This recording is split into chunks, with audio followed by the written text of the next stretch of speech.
நம்முடைய வேதத்துல நீதிமொழிகள்னு ஒரு பகுதி இருக்கு. அது நமக்கு மிகுந்த ஆலோசனையும் அறிவுரையான வார்த்தைகளை கொடுக்கிறது. இன்றைக்கு ஒரு வார்த்தை ஆண்டவர் நமக்கு கொடுத்திருக்கிறார். நீதிமொழிகள் 15:31 ஜீவனுக்கு ஏதுவான கடிந்து கொள்ளுதலை ஏற்றுக்கொள்ளும் காது ஞானிகளிடத்திலே தங்கும். ஹalleluya. கடிந்து கொள்ளுதல்னா என்ன தெரியுமா? ஒருவருடைய குற்றத்தை சுட்டி காண்பித்து அதை சரிப்படுத்தும்படி அவங்கள்ட்ட நம்ம சொல்லி நல்வழிப்படுத்துவது. இது புரியாம அநேகர் கடிந்து கொள்ளும் போது அவங்க வேதனைப்படுறாங்க, காயப்படுத்துறதா நினைக்காங்க. அப்படி இல்லை. உங்க பெற்றோராவது, உங்க ஆசிரியராவது, உங்களை நடத்துகிற மேய்ப்பனாகிய ஊழியக்காரராவது, பெரியவங்க உங்களுடைய தவறை கண்டுபிடிச்சு அதை சுட்டி காண்பித்து சரிப்படுத்த உங்கள்கிட்ட சொல்றாங்கன்னா அதை ஏற்றுக்கொள்ளுங்க. உங்க காது அந்த வார்த்தைகளை ஏற்றுக்கொண்டு உங்க செயல்ல காண்பிக்கட்டும்.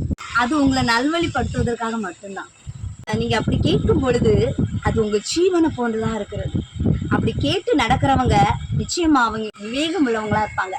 அவங்க யோசிச்சு பார்க்கும்போது அவங்க அடுத்த நிலை ரொம்ப பிரயோஜனமா உள்ளதா இருக்கும். உங்க வழிகளை நீங்க சீர்படுத்துவதற்கு கடிந்து கொள்ளுதல் உங்களுக்கு ரொம்ப நல்லது. கடிந்து கொள்ளுதல் ஏற்றுக்கொள்ளுங்க.